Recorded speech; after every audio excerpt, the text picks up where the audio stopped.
Y también para evitar cualquier incertidumbre, porque ha habido comentarios al respecto, en el proyecto, en la cláusula transitoria especial séptima, expresamente se dispone: durante la elaboración del proyecto de nueva Constitución Política, todos los organismos constitucionales autónomos, gobiernos regionales y locales y demás entidades públicas mantienen plenamente sus funciones, competencias y atribuciones. Los poderes constituidos u organismos constitucionalmente autónomos, por supuesto, no pueden impedir en forma alguna las decisiones de la Asamblea Constituyente. Pero a su vez, la Asamblea Constituyente, tampoco podrá modificar el actual periodo de mandato para el cual fueron elegidos el presidente y los congresistas de la República. De manera que los actuales gobernantes permanecen por el periodo por el cual fueron elegidos. Pero también quiero hacer presente sobre la constitución de esta Asamblea Constituyente. En la octava disposición transitoria especial, expresamente se dice: la Asamblea Constituyente está conformada por 130 asambleístas y será de carácter popular, plurinacional y tendrá paridad de género. Pueden ser asambleístas los ciudadanos y ciudadanas que reúnen las condiciones contempladas en el último párrafo del artículo 90 de la Constitución Política.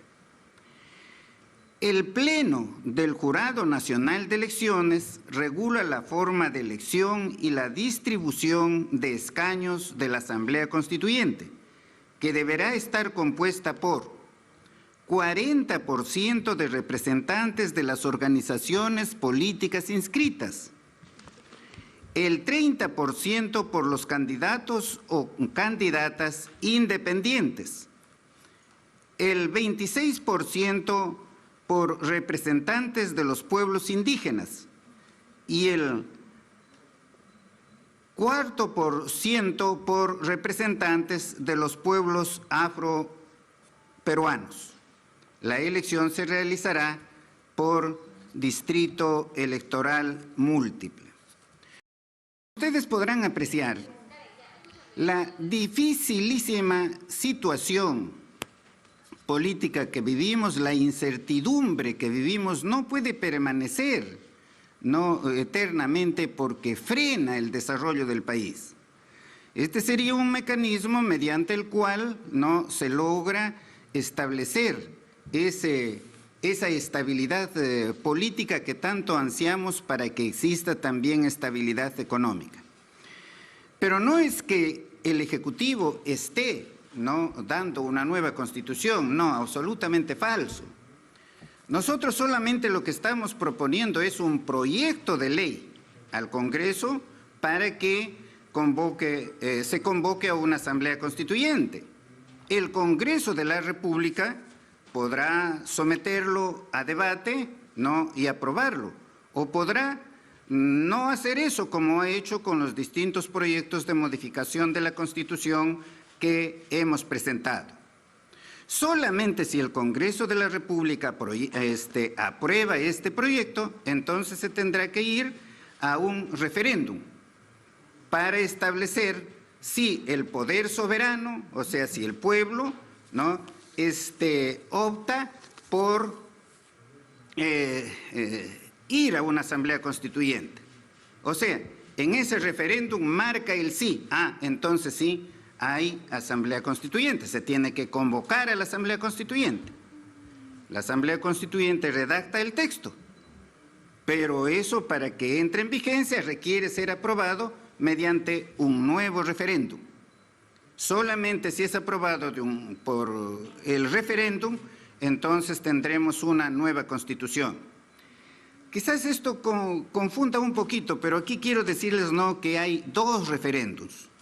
El primer referéndum, que podríamos llamarlo referéndum de entrada, ¿no?, sirve para consultar a la población si quiere o no quiere que se convoque a una asamblea constituyente. El segundo referéndum es cuando ya la asamblea constituyente ha redactado el proyecto de constitución, se hace el referéndum para que sea ratificado por la población. Presentar este proyecto no quiere decir que el Congreso de la República o el Ejecutivo ni ningún otro poder del Estado continúen ejerciendo normalmente sus funciones. Los elegidos por el periodo al cual han sido elegidos. No existe mecanismo más democrático que consultar al pueblo qué es lo que quiere a través de un referéndum. Es una democracia directa. El proyecto ha sido elaborado para que una eventual asamblea constituyente se plasme, ¿no?, esa nueva constitución. Estará representada, por supuesto, esa asamblea constituyente por los partidos políticos inscritos, como he manifestado, por los partidos, por los candidatos independientes, por los representantes de los pueblos indígenas, por los afroperuanos y por personas con discapacidad. Todos serán electos democráticamente y no designados a dedo. No hay nada de eso. Nadie que se califique de liberal puede pretender coactar la libertad de la población a expresar su voluntad mediante referéndum. Repito y subrayo, ni el presidente ni ninguno de los ministros redactará ese proyecto de constitución. No redactará una línea, no escribirá una línea. Eso lo harán los asambleístas elegidos por el pueblo. De instalarse la Asamblea Constituyente, el actual Congreso continuará cumpliendo sus funciones. La instalación de una Asamblea Constituyente no implica el cierre del Congreso ni del Ejecutivo por el periodo para el cual han sido elegidos. No sé si hay alguna pregunta. A continuación se dará inicio a la ronda de preguntas. Les recordamos a los colegas que es una pregunta por medio. Iniciamos con la pregunta de Jorge Mármol de Latina.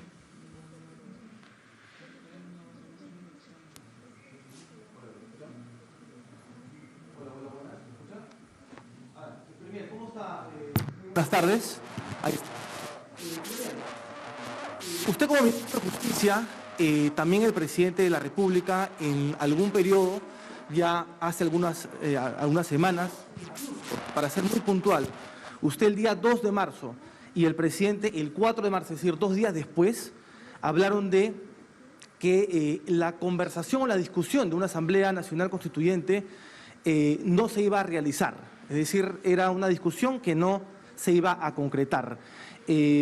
Incluso también anteriormente lo había dicho la ex premier, Mirta Vázquez, el ex ministro de Economía, Pedro Franque. ¿Qué es lo que ha pasado en este interín? ¿Por qué ha sido el cambio? Además, sobre el tema también, si es que se ha consultado y hay consenso con otras bancadas. Y me permite una última consulta. Siempre el Ejecutivo, durante estos meses de gestión, esta es mi segunda pregunta, ha sostenido de que el Congreso busca la vacancia, pero hoy mismo también, desde el Congreso y la misma presidenta del Parlamento lo ha dicho, es de que el gobierno nunca ha querido conversar o nunca ha querido trabajar con el Congreso y que más bien ustedes desde un inicio han querido cerrar el Congreso. Esta es una afirmación que ha hecho hoy día la presidenta del Parlamento. ¿Cuáles serían sus respuestas? Gracias. Muy bien, voy a contestar y en forma muy clara. Durante la campaña, en el programa del presidente, en el programa político, estaba la Asamblea Constituyente. O sea, ofreció que se debe convocar a una Asamblea Constituyente. En cuanto juramenta el cargo, se convierte en presidente de todos los peruanos. Y se explicó allí y se hizo, porque somos consecuentes con lo que decimos y hacemos, ¿no? Nunca nosotros promovimos la Asamblea Constituyente. teníamos que respetar la opinión de los que están a favor de la Asamblea Constituyente y de los que están en contra, porque el presidente es presidente de todos los peruanos. Hemos querido, por supuesto, trabajar conjuntamente con el Congreso, pero es de conocimiento público, independientemente de las opiniones que tengamos acá, es una realidad que desde el primer día se buscó la vacancia del presidente y se continúa con eso. Noche y día no se está con eso, con la vacancia presidencial. Y eso lo que genera es una incertidumbre política que trae gravísimas consecuencias en el desarrollo económico y en los otros aspectos de nuestra vida social. Y como decía, en estos congresos descentralizados que realizamos, la población lo primero que hace es pedir que se convoque a una asamblea constituyente. Y nosotros allí recogemos las peticiones de la población. Ya en el último consejo descentralizado en el Cusco, esto se acentuó. Ya no podemos seguir diciéndole a la población que no lo vamos a hacer o guardar silencio. La incertidumbre política continúa, y entonces por eso es que estamos presentando este proyecto de ley. Nosotros en ningún momento hemos buscado el cierre del Congreso, en ningún instante, ni aún en los momentos más difíciles. No obstante que la Constitución nos confiere, esa potestad, esa facultad, ese mecanismo está allí en la Constitución, pero no lo hemos utilizado en ningún instante, aún cuando el presidente estaba a punto de ser vacado. Es cierto que lo hemos conversado, pero el presidente manifestó, yo soy demócrata, y es mejor que me cesen, pero no cerrar el Congreso. Y eso es lo que se ha hecho. Que han existido conversaciones, muchos de los ministros que hemos estado aquí hemos estado en una conversación allí en el Congreso, conjuntamente con la señora presidenta, y parece que todo iba, por supuesto, de acuerdo, pero terminó esta conversación y ya momentos después, horas después, comenzaron las declaraciones atacando al Ejecutivo. Pero bien, esa es la situación, esa es nuestra realidad, no es de ahora, no es de hace meses, no, es ya de más de 5 años. Y esa incertidumbre política existe ya desde hace más de 5 años. Y el Perú no puede seguir viviendo en una situación así. Hay que buscar una salida. Y hemos pensado, pues bien, la sociedad quiere asamblea constituyente, entonces estamos presentando el proyecto de ley al Congreso de la República. Repito, no es que nosotros estamos dando una asamblea constituyente, estamos presentando un proyecto de ley para que el Congreso reforme la Constitución. Depende del Congreso, si quiere el Congreso lo debate, lo aprueba, o si no quiere, lo archiva. Hemos presentado, repito, normas para modificar la Constitución, acabar con esta incertidumbre, acabar con la vacancia presidencial por permanente incapacidad moral y con la cuestión de confianza, no ha tenido respuesta hasta ahora, ninguna respuesta. Hemos presentado el proyecto para terminar con los monopolios y eso requiere de modificación de la Constitución, lo tienen ellos allí ese proyecto, no lo han debatido, bueno, es decisión del Congreso, ¿qué vamos a hacer? Seguido, la pregunta de Fidel Quevedo, de Expreso. Señor Ministro, buenas tardes.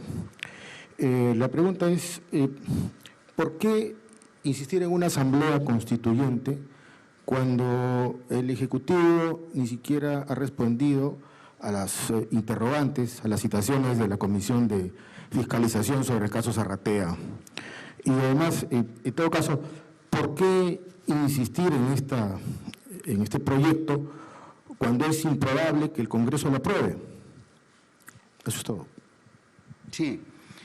Miren, En cuanto a investigaciones, eso lo tiene a su cargo los organismos competentes. Nosotros no influimos para nada en los órganos que están encargados, ¿no?, de esas investigaciones. Por lo que menciona usted lo de Zarratea, no todo el mundo hemos visto quienes han concurrido allí. Un hogar particular donde ha concurrido el presidente, no, a visitar a su familia, a tomar un almuerzo, qué sé yo, no, no es desconocido para nadie. Ninguno de nosotros, no, cuando nos visitan nuestros amigos, nuestra familia, no hacemos una relación de los que nos visitan o algo por el estilo. No hay nada de eso. La segunda parte, creo que había una segunda parte en su pregunta.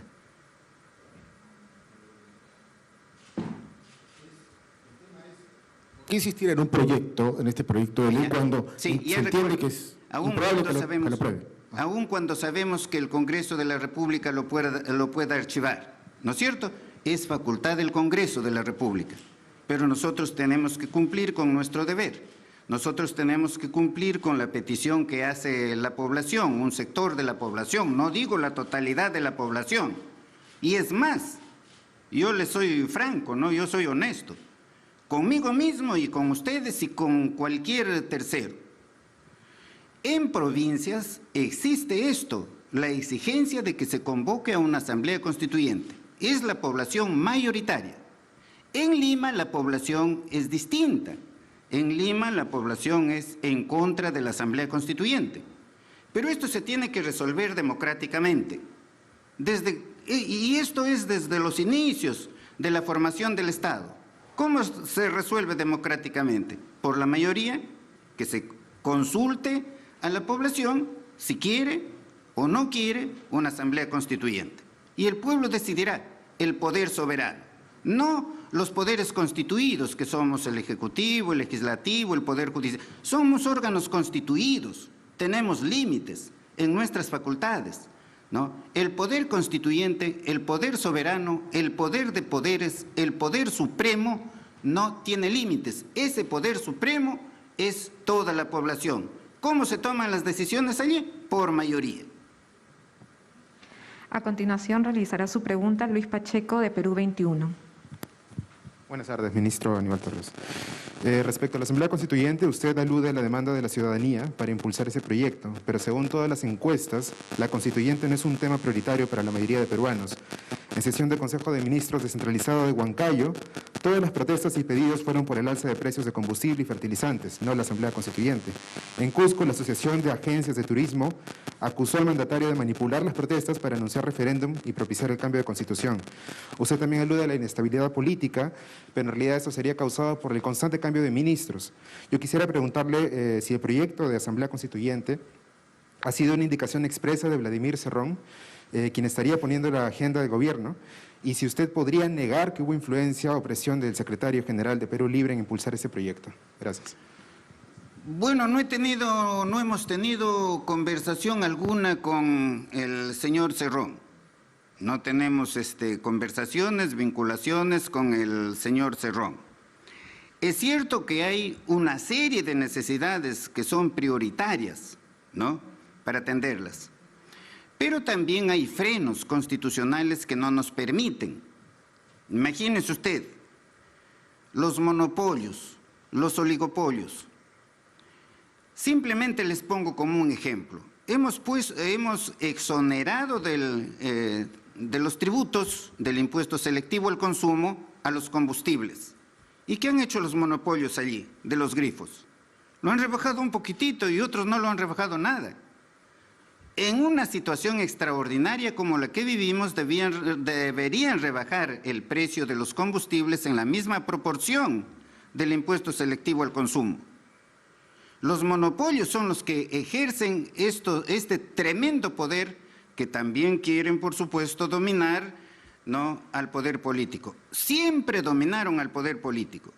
En esta ocasión, claro, no han podido porque el presidente Pedro Castillo no se ha sometido, porque en los periodos anteriores también hubieron presidentes, ¿no?, que subieron al poder con un programa en favor de las mayorías nacionales, también. Pero inmediatamente que llegaron al sillón presidencial, se orientaron a servir a estos monopolios.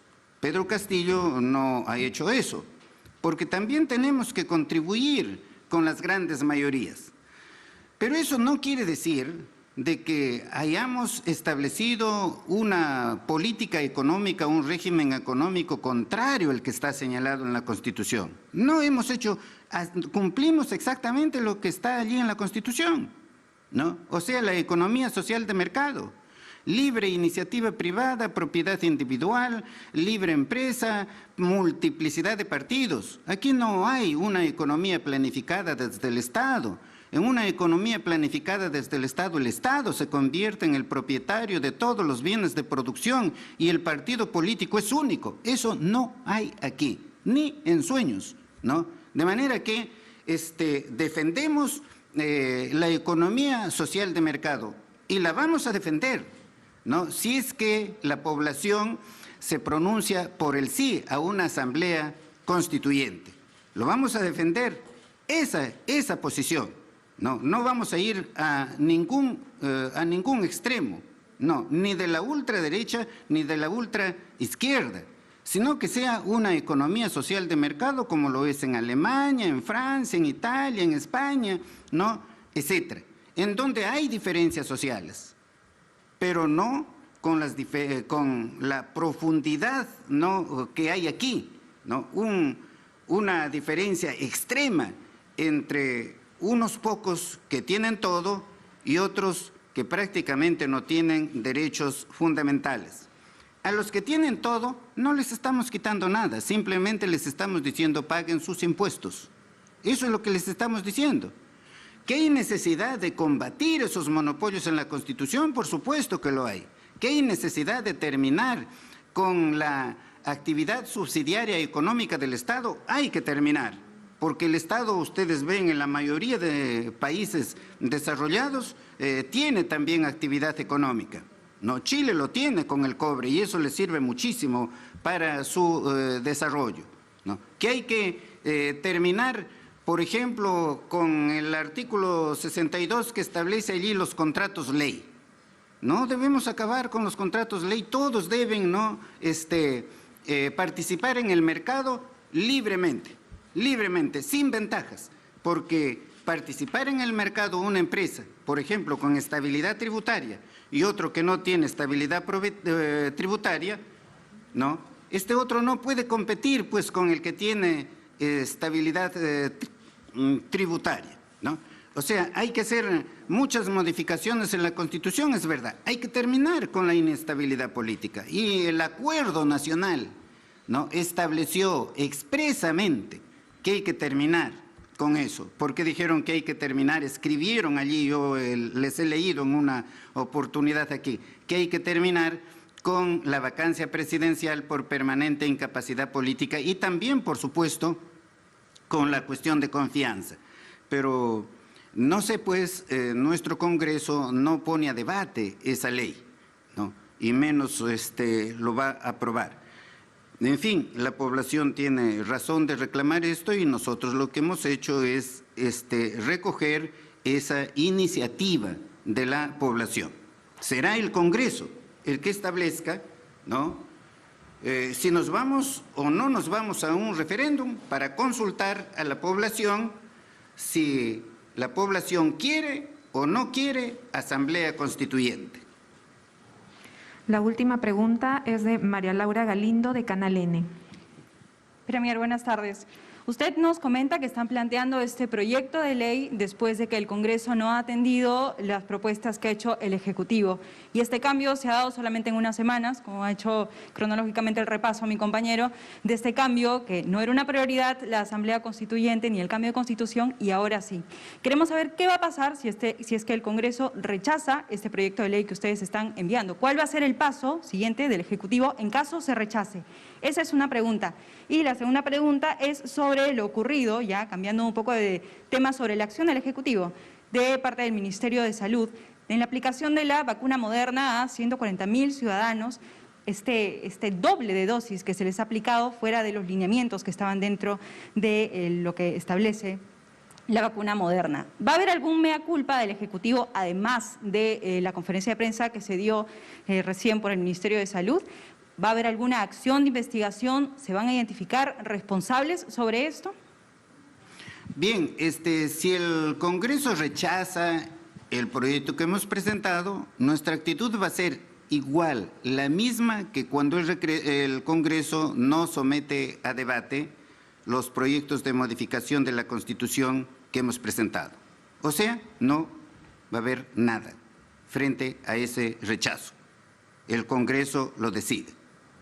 En cuanto a la vacuna, si ha habido o no allí algún error, por supuesto que eso, entiendo, se está investigando.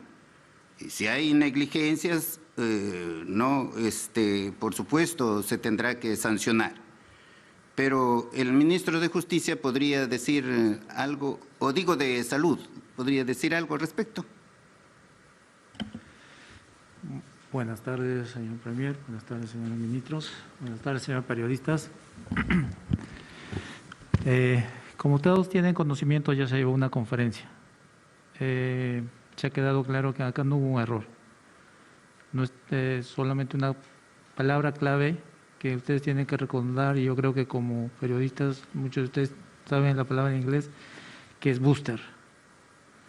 Booster es un refuerzo, lo cual nosotros no estamos manejando ese esquema. Nosotros estamos generando un esquema, es cuarta dosis, no son dosis de refuerzo. Eso hay que tener presente, no es dosis de refuerzo, es cuarta dosis. Con eso yo creo que se quedan claras las cosas. Y sí, si que hubo un error, ya las entes pertinentes tomarán conocimiento de ellos, vendrán y se investigará, se hará todo lo que se tiene que ver, como lo que se tiene que seguir, los pasos que se tienen que seguir. Gracias. No hubo error, no hay error, no hay error. Las dosis están en los insertos, eso es lo que tenemos que tener conocimiento. Al día de ayer ya tuvimos una conferencia al respecto. De esta forma, damos por concluida la conferencia de prensa. Agradecemos la participación. Gracias. Le agradecemos la participación de los diferentes medios de comunicación y a los ministros presentes. Muy buenas tardes. Bien, concluye la conferencia de la presidencia del Consejo de Ministros. Volvemos a los estudios centrales.